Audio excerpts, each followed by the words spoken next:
Tapi kalau kamu masih cerewet dengan milihnya orang lain, itu menunjukkan sebenarnya kamu tidak pede dengan kebenaranmu sendiri.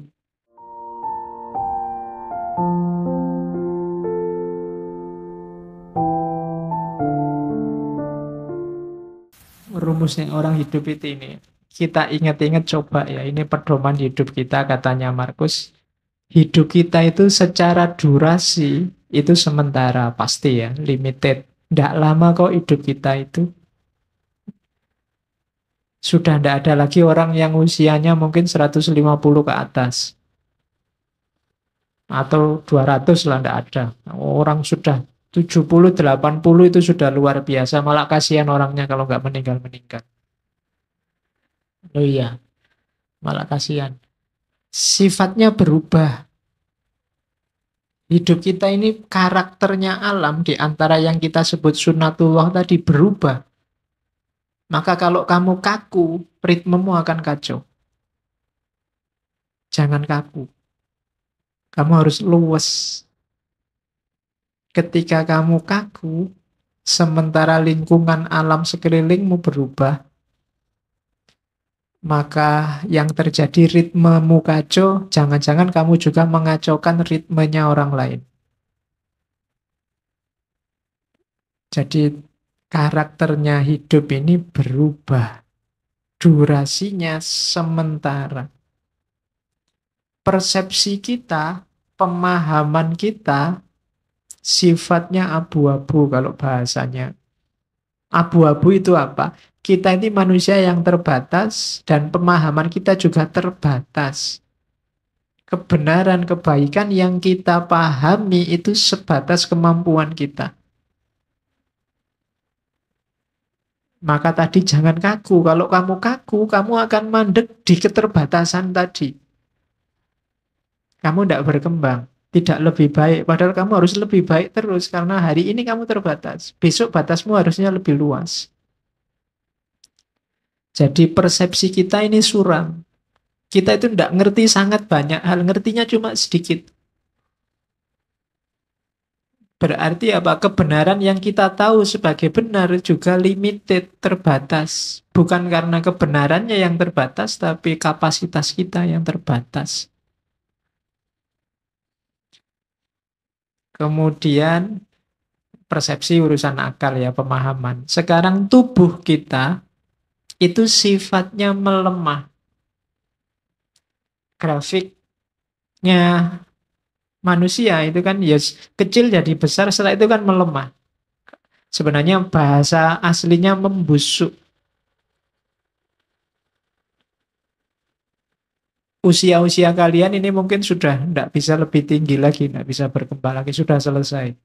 Kecuali kamu ikut terapi-terapi minum pil apa itu.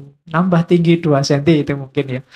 Sudah tidak bisa, percayalah, sudah habis pertumbuhanmu. Kamu minum susu pertumbuhan tulang sampai berapa, sudah selesai. Usia-usia kita sudah tua. Jadi, dan grafiknya pasti semakin melemah. Tidak ada orang yang tambah tua, tambah kuat, luar biasa, tambah tidak ada. Pasti. Jadi tubuh, jasad, fisik itu semakin melemah. Kemudian jiwa kita itu yang karakter utamanya sebenarnya dia kebingungan. Soul. Dia kalau tidak punya pemandu resmi, dia selalu bingung, mudah dipengaruhi. Akal itu kan, mental itu kan mudah dipengaruhi. Sekarang seneng, besok benci. Kemarin kerjasama, sekarang gegeran. Itu jiwa kita selalu begitu. Mudah dipengaruhi, selalu dalam kebingungan. Kemudian 5 yang atas tadi kan serba tidak enak. Terus kamu, kalau gitu saya nunggu takdir, keberuntungan. Nah, keberuntungan, takdir itu tidak bisa ditebak. Tidak mesti. Di situ ditambahi oleh Markus kemasyhuran. Kemasyhuran itu mungkin kamu mengandalkan status, mengandalkan nama baik, mengandalkan keluarga, mengandalkan identitasmu sebagai apa. Katanya Markus itu juga tidak pasti. Seterkenal apapun orang pada saatnya juga lenyap, dilupakan. Jadi ternyata hidup kita itu semacam ini. Ringkasnya apa? Katanya Markus, hidup ini bagian fisiknya seperti sungai. Dia berubah semakin lama semakin melemah. Sungai itu kan mengalir semakin ke yang lebih landai, lebih ke bawah.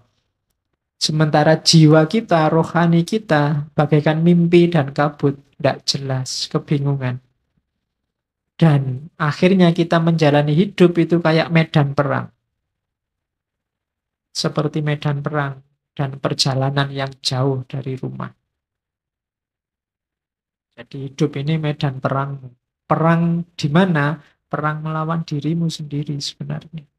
Melawan hidupmu sendiri. Dan jangan mengandalkan reputasi, jangan mengandalkan status, jangan mengandalkan nama baik, karena semuanya akan terlupakan. Maka tidak usah terlalu banyak membuang energi untuk hal-hal yang tidak penting. Ayo mikir hidup kita sendiri saja. Wong hidup kita sendiri juga tidak terlalu bagus situasi dan kondisinya. Wong ya semua orang begitu. Kalau ditarik lebih jauh lagi, tidak ada orang yang pantas sombong. Sering saya bilang bahwa manusia itu diciptakan sebagai sosok yang tidak pantas untuk sombong. Karena lemah dalam segala aspeknya. Oke, nah kalau hidup begitu. Kebahagiaan terus. Lah kalau gitu apa harus sumpek? Enggak, katanya Markus. Meskipun hidup itu selemah itu, tapi kita tetap bisa bahagia. Nah, orang yang hudi, orang yang jelas egonya, jelas kediriannya, punya 5 ciri. Yang pertama, self-reliance, percaya diri. Yang kedua, self-respect, menghargai diri. Yang ketiga, self-confidence, yakin pada dirinya sendiri. Yang keempat, self-preservation, menjaga diri. Karena dia yakin benar ya dia self-preservation. Dan yang kelima, self-assertion, menegaskan diri. Jadi orang yang tegas identitasnya itu biasanya percaya diri. Saya sering bilang di antara cirinya orang yang percaya diri itu tidak cerewet nyari kesalahannya orang lain. Dia sudah yakin dirinya benar. Dan tidak butuh bukti bahwa yang lain salah, baru jelas aku benar. Karena dia sendiri sudah ngaku yang benar ya menurutku yang gini ini ya sudah. Biasanya yang masih nyari-nyari salahnya yang lain itu masih belum yakin benar dengan miliknya. Dia butuh diyakinkan dengan, loh itu lo salah, berarti yang benar ini. Tidak percaya diri. Jadi buktikan bahwa kamu percaya diri dengan kebenaranmu. Jadi karena kamu percaya dengan kebenaranmu, kamu tidak butuh untuk menilai salahnya orang lain. Tidak usil dengan benar salahnya orang lain. Karena ya aku yang benar. Tidak perlu aku usil, menurutku yang lain ya tidak pas.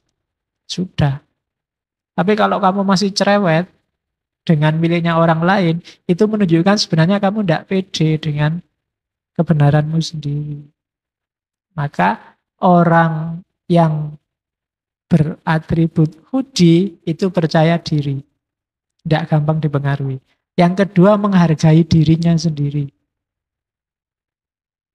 Tidak memandang rendah dirinya dan tidak merendah-rendahkan orang lain. Dia melihat dirinya berharga tanpa harus merendahkan yang lain. Justru ketika dia merendahkan yang lain, menunjukkan dirinya sendiri rendah. Jadi self-respect, hargai dirimu. Ya menghargai diri itu jangan sampai keluar yang jelek-jelek dari dirimu, dari mulutmu, dari perbuatanmu, bahkan dari hatimu. Itu menghargai diri. Kalau menghargai diri aja tidak bisa, ya menghargai orang lain susah.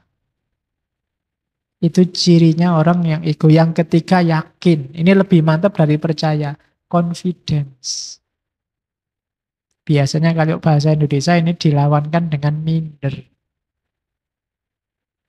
Dalam banyak hal mungkin kalian bisa, tapi tidak ada gunanya kebisaanmu itu karena kamu tidak punya self confidence. Tidak yakin dengan dirimu sendiri. Apa iya Pak saya bisa? Nah, itu pertanyaan paling berbahaya. Karena dengan itu menunjukkan kamu tidak yakin dengan kemampuanmu sendiri. Mending kamu yakin terus gagal daripada kamu nggak gerak-gerak karena selalu tanya apa iya saya bisa. Mending kamu nulis saja dan hasilnya jelek daripada kamu mikir apa bisa Pak saya nulis yang bagus ya? Apa bisa saya? Ya wis, nggak jadi-jadi, nggak jalan-jalan. Self confident, percayalah dirimu bisa. Kalau nggak bisa, akan kelihatan kelemahanmu di mana dan diperbaiki. Tapi kalau kamu nggak ngapa-ngapain, ya sudah. Kayak kamu nulis tesis, apa skripsi, apa disertasi. Itu kalau kamu kesuwen mikirnya, ini bisa nggak ya aku bahas tema ini ya? Jangan-jangan nanti bukunya susah. Jangan-jangan nanti ya nggak jalan-jalan. Maju aja. Nanti kalau ada salahnya di mana kan ada yang baca, kan ada yang bimbing, kan ada yang nguji meluruskan. Nah nanti kalau nggak ketahuan Pak, jeleknya di mana? Alhamdulillah. Ya, bisa lulusnya lebih cepat. Jadi yakinlah pada dirimu. Itu menunjukkan egomu mantap. Yang keempat, self-preservation. Karena kamu yakin dirimu bisa, maka ya kamu menjaga dirimu. Tidak menyia-nyiakan bakatmu. Tidak membuang-buang kemampuanmu. Tidak menghabis-habiskan energimu untuk yang tidak penting. Itu namanya self-preservation. Yang kelima, self-assertion. Self-assertion itu menegaskan dirinya terus-menerus. Aku bisa. Aku mampu. Aku ini muslim yang baik kok. Aku ini mahasiswa yang rajin kok. Aku ini itu menegaskan diri terus-menerus. Cirinya itu. Kalau kita tidak punya 5 ini, kita tidak akan jadi sesuatu. Kalau ada yang ingin jadi artis, ya harus yakin bahwa kamu bisa jadi artis. Meskipun figuran bagian dipukuli, bagian ditendangi, tapi bisa. Jangan khawatir. Kalau ada yang ingin jadi ustadz, kamu bisa jadi ustadz. Meskipun mungkin di awalnya masih grogi, keliru-keliru, enggak apa-apa. Lama-lama lanyah, lama-lama lancar. Kalau ada yang ingin jadi dosen, pasti bisa. Meskipun awalnya grogi. Itu namanya ego. Bentuklah, kuncinya di dirimu, bukan di yang lain. 5 ini kan kuncinya dalam diri kita semua. Oke, itu cirinya ego itu apa? Kalau bahasanya Iqbal, kesendirian yang esensial. Jadi, kenapa kesendirian? Karena ego itu hakmu sepenuhnya. Orang lain nggak bisa intervensi. Misalnya, semua yang di ruangan ini menganggap ngaji ini bikin ngantuk. Tapi kalau kamu nggak ngantuk, mau apa? Itu kan hakmu sepenuhnya. Semua yang di ruangan ini nganggap tema Iqbal itu penting. Tapi mungkin salah satu nganggap tema itu tidak penting. Dan tidak ada orang bisa mbok penting. Oh bagiku tidak penting. Mbok dianggap penting. Tidak bisa. Kamu sudah nganggapnya tidak penting. Tidak bisa ditipu. Itu berarti ego. Beda sama orang yang ikut ke kiri, ikut ke kanan tadi. Ya menurutku sih tidak penting. Tapi gimana lagi? Nah itu berarti kamu nggak jelas. Ego itu memang kesendirian esensial. Orang bisa lihat tapi dia tidak akan ngerti aslinya. Yaitu di situ misalnya nikmat, sakit, kecewa. Itu kan kita, hanya kita yang tahu. Dokter mungkin ngerti di situ tak saya tulis itu. Dokter mungkin ngerti bahwa kamu sedang flu, kepalamu mesti pusing. Cuma pusingnya kayak apa, hanya kamu yang ngerti. Kamu baru saja diputus, mesti kamu stres ya. Ya, orang hanya lihat dari luar, tapi derajat kesetresannya kayak apa, itu hanya kamu yang tahu. Atau jangan-jangan kamu tidak stres, ya kamu sendiri yang tahu. Cuma kamu pura-pura stres saja biar nggak kelihatan. Nggak, jadi aku tidak stres, cuma kalau tidak stres kan nanti dianggap kemarin itu tidak serius. Pura-pura stres Padahal kamu seneng mungkin, alhamdulillah diputus. Sejak kemarin mau tak putus tidak bisa-bisa. Kan ada yang kayak gitu. Loh, itu hanya kamu yang tahu. Itu cirinya ego. Ya orang kadang menyebutnya ya semacam pengalaman batin lah. Pengalaman individual. Yang kalian rasakan dengan ngaji ini, itu khas. Setiap kepala khas. Setiap orang khas. Memaknainya pasti sesuai versinya sendiri-sendiri. Tidak bisa ditanya. Kalau tak tanya, saya yang tanya. Mesti kamu basa-basi jawabnya. Wah bagus pak. Wah enak pak. Mesti gitu. Karena kamu takut pada saya. Temenmu tanya mungkin juga gitu. Kamu ikut alur pikirnya temenmu. Tapi yang kamu rasakan sendiri hanya kamu yang tahu. Itu cirinya ego. Nah orang yang tidak punya yang dirasakan sendiri ini loh. Biasanya orang yang kehilangan jati dirinya. Kehilangan egonya. Kadang orang menyebutnya tidak punya pendirian. Tidak bisa membaca dirinya sendiri. Penting tidak ngaji tadi? Tidak tahu ya. Emangnya penting ya kayak gitu-gitu itu. Dia tidak bisa membaca dirinya sendiri. Padahal kan gampang. Kalau kamu merasa nyaman berarti penting. Kalau tidak ya berarti tidak penting. Nah, itu ego. Cirinya itu. Nah, nanti di Iqbal ada dua jenis ego. Yang pertama namanya ego efisien. Yang kedua ego apresiatif. Ego efisien itu ego yang kita pakai sehari-hari, day to day. Sifatnya praktis jangka pendek.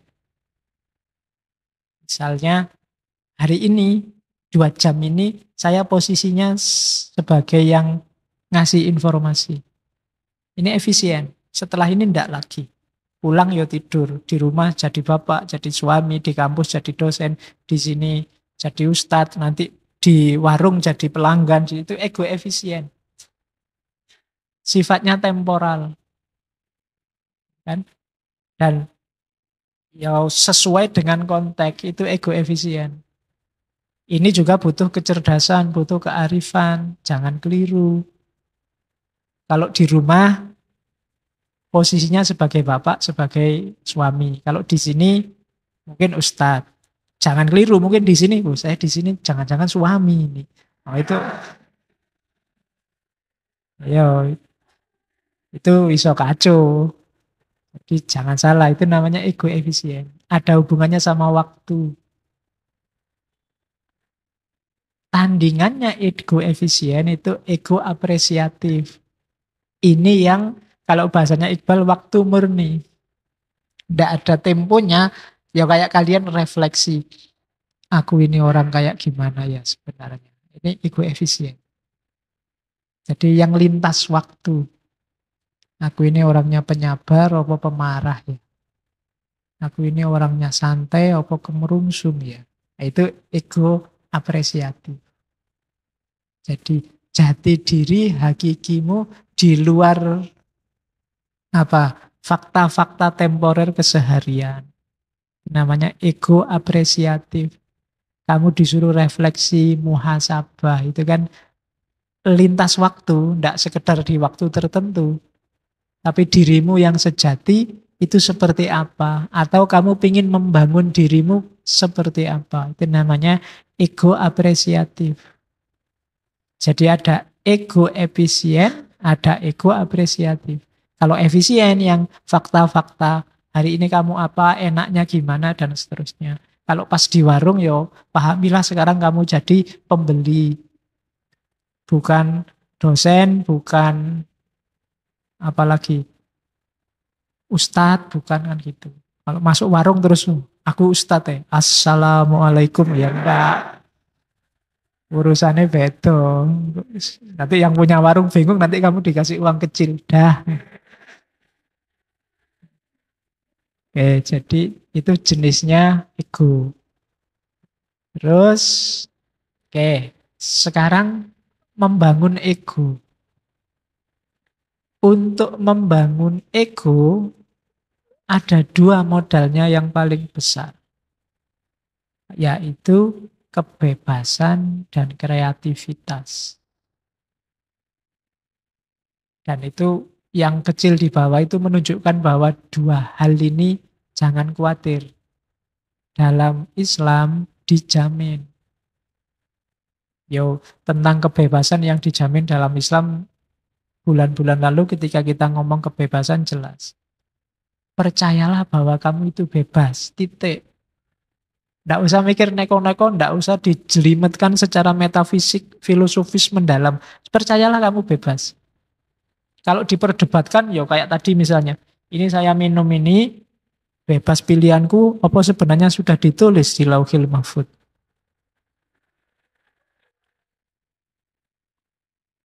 Ini kan diskusinya panjang. Tapi biarlah, nggak usah dibahas itu. Yakinlah bahwa kamu bebas. Titik. Ya didiskusikan panjang, tapi untuk praksis hidup kita, yakini itu bebas, maka kita bisa kreatif, milih, menentukan nasib kita sendiri. Kalau tidak, nanti kamu dijajah Inggris, dijajah Belanda, dijajah Cina, tidak pernah ya Cina, dijajah, di sing senenganin jajah itu. Jerman, Jepang, kamu nganggap itu sudah tertulis Pak di Lauhil Mahfuz.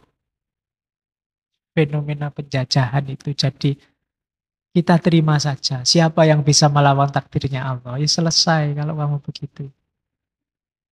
Ya kan? Jadi ndak yakini hidupmu bebas. Bahwa setelah bebas kok kamu kalah itu urusan lain. Kreatif. Bangunlah Pak, saya cita-citanya pingin jadi apalah sesukamu. Bikin sendiri. Jangan ikut-ikutan. Syaratnya dua, egomu tidak akan bisa dibangun kalau kamu merasa dirimu tidak bebas. Begitu kamu merasa nggak bebas, kamu buka dirimu untuk diatur orang lain. Ini sumber masalah biasanya. Begitu kamu rela diatur orang lain, ya sudah, jati dirimu hilang. Jadi bebas dan kreatif. Katanya Iqbal, kalau tidak percaya bahwa Islam itu menunjukkan, membolehkan kebebasan, coba dilihat. Di Islam itu ada, di kita akan yakin bahwa risalah sudah berakhir dan kita dibolehkan ijtihad.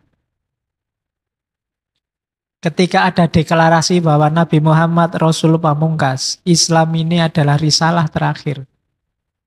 Ini kan menunjukkan bahwa setelah ini tidak ada wis, kita nggak diatur-atur lagi. Berarti apa? Ya silahkan kamu atur hidupmu sendiri. Setelah ini kita boleh ijtihad. Kalau tidak ditulis di nas, tidak ada di syariat. Itu menunjukkan apa? Kita diizinkan untuk mikir sendiri, menentukan nasib sendiri. Jadi katanya Iqbal, tidak. Kebebasan dan kreativitas tidak bertentangan dengan visinya Islam. Oke.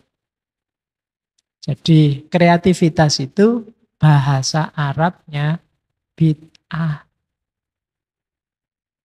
Ya, kamu kan tadi tenang-tenang aja saya ngomong kreativitas, kamu, iya Pak kita harus kreatif. Begitu tak kasih tahu bahasa Arabnya kamu mengkeret.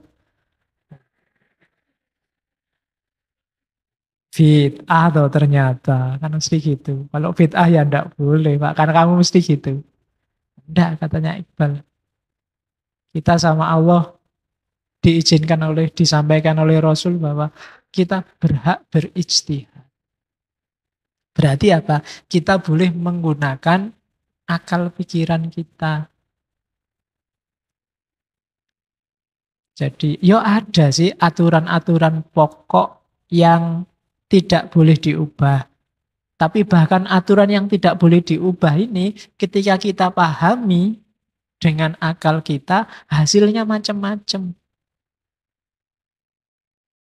Hanya yang paling pokok saja mungkin yang kita tidak beda. Tapi Dalam banyak hal kita beda-beda loh. Sholatnya wajib, tapi coba dilihat komponen sholat. Macem-macem. Doa iftitahi wae beda. Takbirnya aja macem-macem. Ada yang ngangkat tangan, ada yang bilang sampai pundak, ada yang bilang sampai telinga. Itu kan akal masing-masing yang main. Menafsirkan. Ada yang tidak pakai sendakep. Ada yang tangannya lepas begitu saja. Ada yang di atas udel, ada yang di bawah udel. Ada yang nutupi dada kayak orang kena tembak itu. Allah. Lah iya kan? Lo itu akal main di situ. Dan yang bener pas kayak gimana sih Pak? Enggak tahu. Karena mungkin mahdohnya itu bisa dipahami variatif. Puasa misalnya. Puasa itu dimulai, kan di Al-Quran itu malah ayatnya ketika sudah bisa membedakan benang putih sama benang hitam. Jadi kamu kalau sudah lihat, misalnya sudah imsak apa sudah subuh terus kamu, loh ini Pak masih belum jelas Pak ini. Mana yang putih, mana yang hitam. Berarti masih boleh dong. Wong nasnya memang bilangnya begitu. Terus yonda ya pakai jam. Lah jam itu kan kreativitas namanya. Ijtihad. Zaman Nabi mungkin tidak ada jam. Tidak digital apalagi. Kalau digital lain akan Nabi mau bangun didit, oh sudah waktunya sahur. Zaman Nabi tidak ada begitu. Ya antara imsak sampai subuh itu ya kira-kira 50 ayat lah. Itu kan susah memahaminya. Ya yang ngaji siapa dulu? Kalau anak TPA yang baru ngeja ya 50 ayat. Bisa panjang itu. Nah, itu berarti apa? Akal main. Tidak apa-apa katanya Iqbal. Bebas, kreatif. Dari situ kita membangun identitas. Coba dilihat. Dari adanya kreativitas kebebasan itu lahir Syafi'iyah, lahir Hanafiyah, lahir Malikiyah. Kan dari situ. Islam jadi kaya. Masing-masing menegaskan identitasnya sendiri-sendiri. Oke. Terus, tujuannya kemana sih Pak? Kok bangun ego yang semacam itu? Tujuannya apa? Ya biar kita jadi sesuatu kalau bahasanya Iqbal. Kalau kita pribadinya sudah mantap, tinggal diarahkan. Kalau kitanya sendiri pribadinya masih labil, dibentuk apa aja enggak bisa. Jadi ego itu dimantapkan untuk menjadi sesuatu. Wes kamu pengen jadi apa? Kalau egomu kuat, pasti bisa. Tapi kalau kamu labil, ya susah menggapai targetmu, menggapai cita-citamu. Jadi tujuannya ego kata Iqbal bukan to see something, tapi to be something. Menjadi sesuatu. Bukan untuk memahami sesuatu, apa untuk melihat sesuatu. Karena to be something, menjadi sesuatu, maka prosesnya evolutif. Terus evolutif itu kayak tadi pengen jadi ustadz, pertama groginya 90%, besok tinggal 80, besoknya lagi tinggal 70, besoknya lagi 60, lama-lama ngomongnya lancar. Mungkin ada yang tanya, Pak Faiz kok ngomongin anu ya bisa anu terus. Loh ya kalau keseringan, salahmu sendiri disuruh ngomong terus tiap malam Kamis. Awalnya ya rodok mikir-mikir nyari bahan. Lama-lama lancar. Kenapa? Sudah jadi habit. Wis biasanya ngono, wis tenang aja lah. Baca dikit-dikit nggak apa-apa. Karena wis sudah terbiasa. Loh, kalian juga bisa kok. Kalian sama saya kan dekat jaraknya. Ya. Mesti iso, nggak usah khawatir. Ya kapan-kapan misalnya saya malam Kamis tidak berhalangan, salah satu boleh mewakili di sini. Dibagi 5 menitan. Nah, giliran 5 menit. Loh, ya enggak apa-apa tuh ya, latihan. Ya, enggak cuma nulisnya. Sekarang kan nulisnya bisa gantian. Ada beberapa yang hari ini mau bikin buku itu nulis. Awalnya kan saya, besok kalian. Yang di sini juga bisa begitu nantinya. Jadi gantian. Ya kalau gitu kan, kalau enggak gitu enggak ada regenerasi. Harus ada yang bisa dan harus ada yang mau. Kalian pasti bisa. Bukan urusan, lu nanti ini kan masih gradul-gradul Pak. Ya harus dilewati fase gradul-gradulnya dulu. Karena sifatnya memang evolutif. Lama-lama lancar.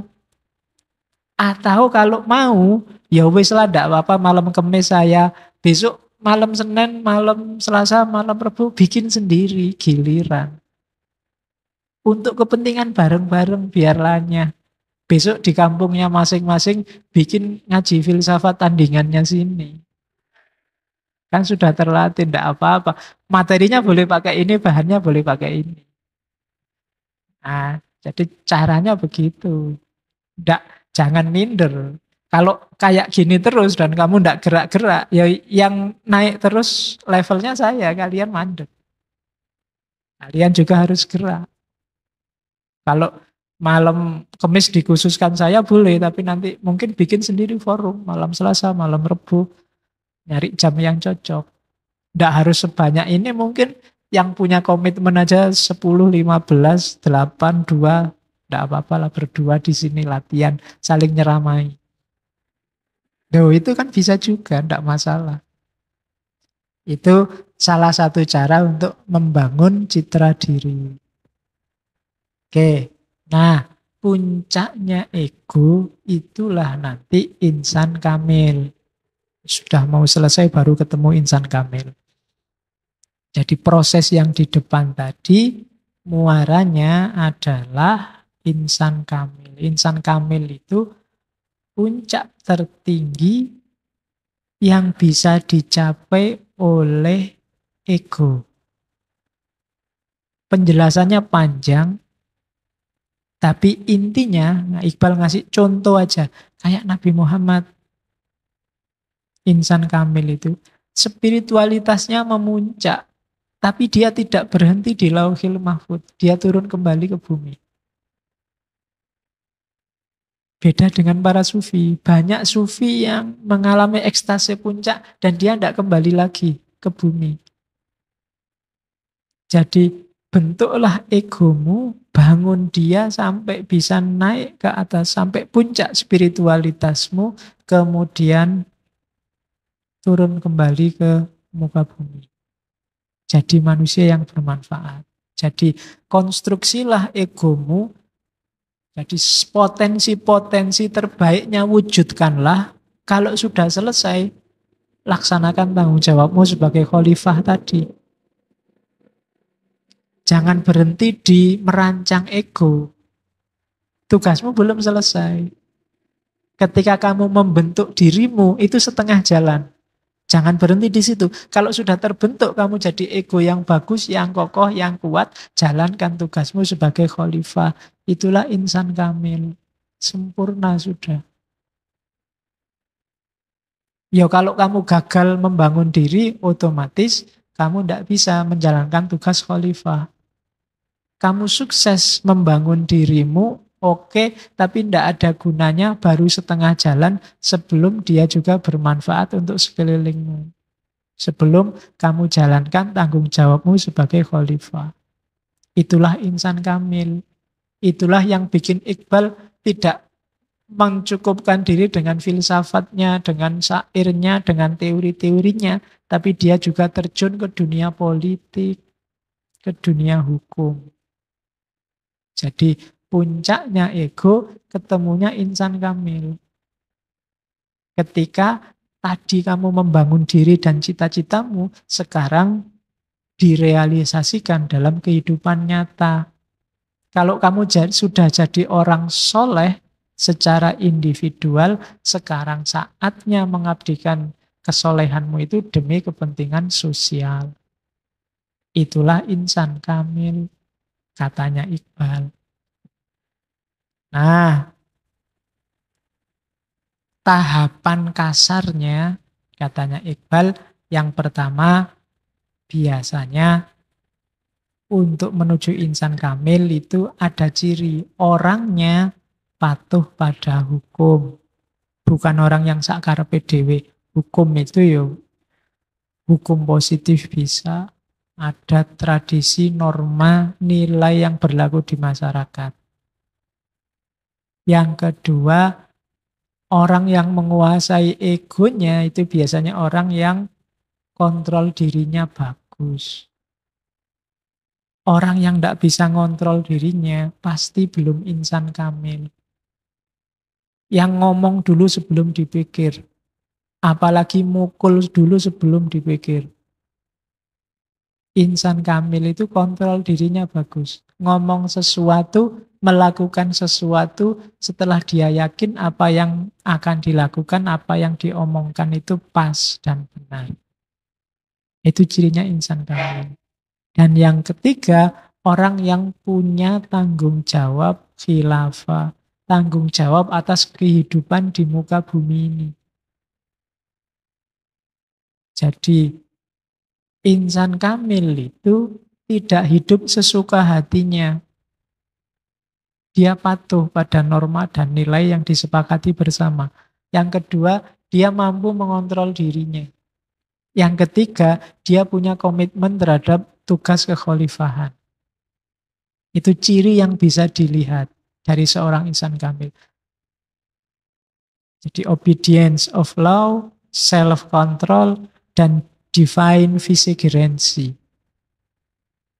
Patuh pada hukum, bisa mengontrol diri, dan kepewakilan Tuhan di muka bumi. Itu cirinya insan kamil.